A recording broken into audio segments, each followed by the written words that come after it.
La cellule, unité de structure des êtres vivants. Introduction. Le monde vivant présente une grande diversité, forme, taille, mode de vie, mode de reproduction, on parle alors de biodiversité. Chaque organisme est formé de cellules eucaryotes qui possèdent un noyau. Chaque cellule eucaryote peut être animale ou végétale. Problématique. Quelles sont la structure et l'ultrastructure d'une cellule eucaryote? Quelles sont les différences entre les cellules animales et les cellules végétales?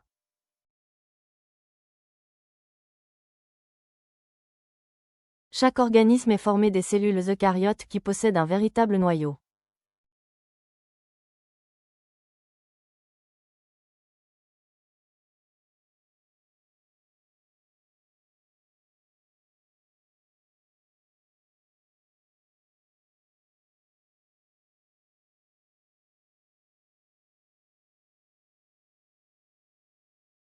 La cellule est invisible à l'œil nu. Elle est observée à l'aide d'un microscope optique qui peut agrandir entre 100 et 1000 fois. L'observation de plusieurs cellules eucaryotes végétales et animales montre qu'elles possèdent le même plan d'organisation. Elles sont formées d'un cytoplasme, d'un noyau entouré d'une membrane cytoplasmique, malgré la diversité de leur forme et de leur taille. Problématique. Quelle est la structure de la cellule eucaryote? Quelles sont les différences et les points communs entre la cellule animale et la cellule végétale? Petit aperçu de la diversité des cellules.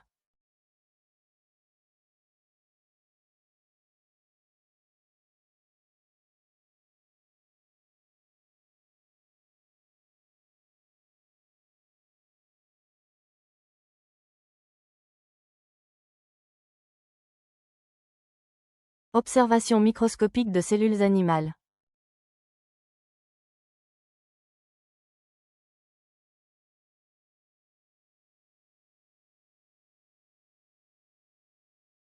Conclusion.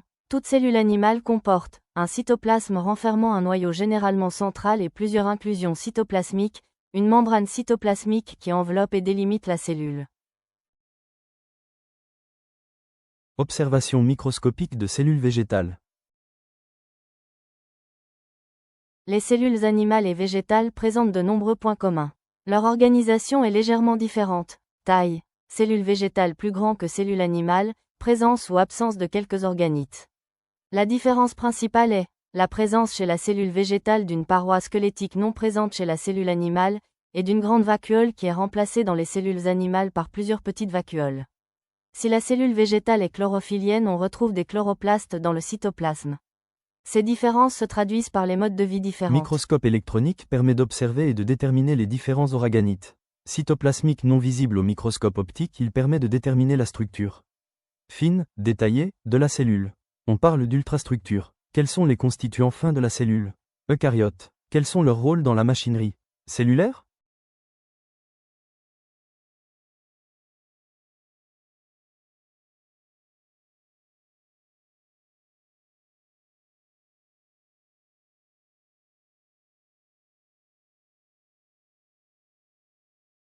Chez la cellule eucaryote animale comme la cellule végétale, on montre que le cytoplasme est formé d'un cytoplasme chicale, substance fondamentale plus ou moins visqueuse renfermant plusieurs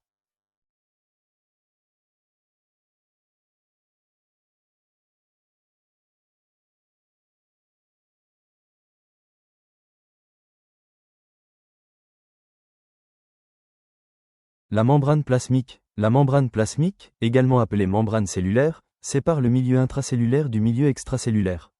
Elle est principalement composée d'une bicouche de phospholipides et de protéines. Elle contient également des glucides qui peuvent être liés aux lipides, glycolipides, ou aux protéines, glycoprotéines. Les protéines de transport permettent le passage de substances à travers la membrane. Les principaux composants de la membrane plasmique sont phospholipides, ils forment une bicouche qui sert de barrière sélective. Protéines. Elles peuvent être intégrées ou attachées à la surface de la membrane et ont des fonctions variées comme le transport ou la reconnaissance cellulaire. Glucides. Ils sont attachés aux protéines ou aux lipides et jouent un rôle dans la reconnaissance cellulaire et l'adhésion.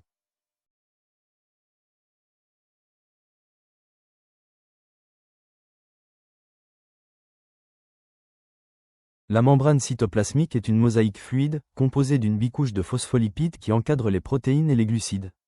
Elle joue un rôle essentiel de barrière physique qui contrôle les échanges entre l'intérieur et l'extérieur de la cellule, assure la protection et la reconnaissance des cellules grâce aux marqueurs d'identité.